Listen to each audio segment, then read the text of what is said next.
Welcome back to Joe's Garage, part number 2. You'll see got those side covers on.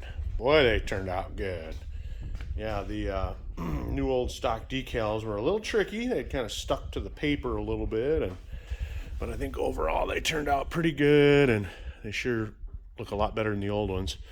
And between the seat cover, the new old stock tank, the new old stock fender, and the nice redone side covers and stuff, this one really is turning out pretty shiny. I love how these trials bikes are so, everything marries up really tight so that you can hug them with your knees, and everything ends up being so skinny, and they just really have that cool look to them. So that turned out great. That one's just fantastic, ready to roll. And that does complete that, other than putting on the front fender. I don't like front fenders on my trials bikes. Yeah, it throws a little mud at you and you got to clean the thing up, but I drive them mostly in the dry weather, and I like to see where my front tire's hitting it. Just it gives you a little better view. I will put the front fender back on this one, just because it is for sale, and just because I like it like that doesn't mean everybody will. So I'll throw the front fender back on that. That other fender was for this guy here, the TL250. These are the same year, 76s. This one, that front fender went on nicely. Look how nice that turned out. It ended up with the nice fresh hardware and everything cleaned up really good and mounted well. That one really turned out very nice and came right back where it needed to be.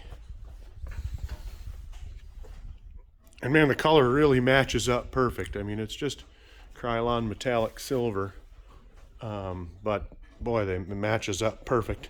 I did the rear fender too, but that matched the original color really nice. So that fender worked out good. The petcock, not so much. These petcocks, I got that, China petcock. It's doing the same thing the other one did. Let me rephrase that. It didn't fit. The chassis on the original is much longer. This section right here where it bolts to the tank is about twice as fat as that. It was 1 inch, and this one's only at a half. So it needs to have a 1 inch coming out to that. I attempted to steal some parts off it. I took the valve body here for that. I took the guts out of it and the little filler tube, and I rebuilt my old one with the parts from the new one, because the new one just did not fit. What happened without that extra 1/2 inch,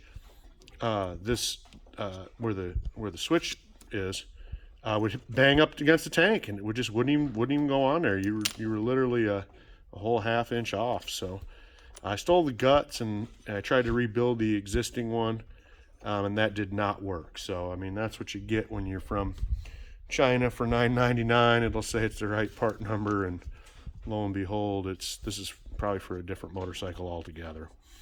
I'm going to just reorder another one, and when I do, I'll just make sure that when from the pictures I have a full 1 inch from the tank itself where the mounting is. So that did not work, but we'll work on that one next. Being that I'm out of parts and that's all done, I think that we'll switch projects over and maybe do something with this nice knife I got that I just made. Check this baby out. So I just finished forging that. That's a full 14-inch, like a camp knife.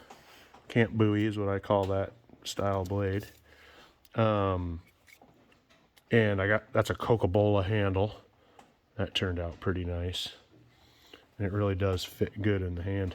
I like to leave this kind of forged scale on it. I will sharpen it, finish sharpen it, and the blade will be shiny, but I like to leave that kind of dark with this weird bluing patterns and stuff all on it. I just think it looks cool. But when I redo the handles, they get silver instead of blued. So I'm going to go through and just I got some stuff here. We're going to go ahead and just super blue the tang as it comes through the handle to make it look so you don't end up with a silver handle and a black blade.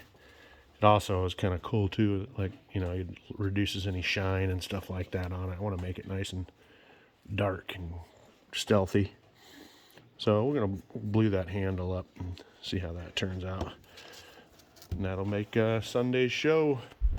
All right, thanks guys. Once again, welcome to Joe's Garage, and thanks for tuning in. Oh, sneak peek. These are 90% done. So once these hit the eBay auction, I'll switch things up, and we're gonna work on the 1948 Triumph. That's the next. You'll see you got the frame there. All the sheet metals over here ready to be restored, and all the extra parts.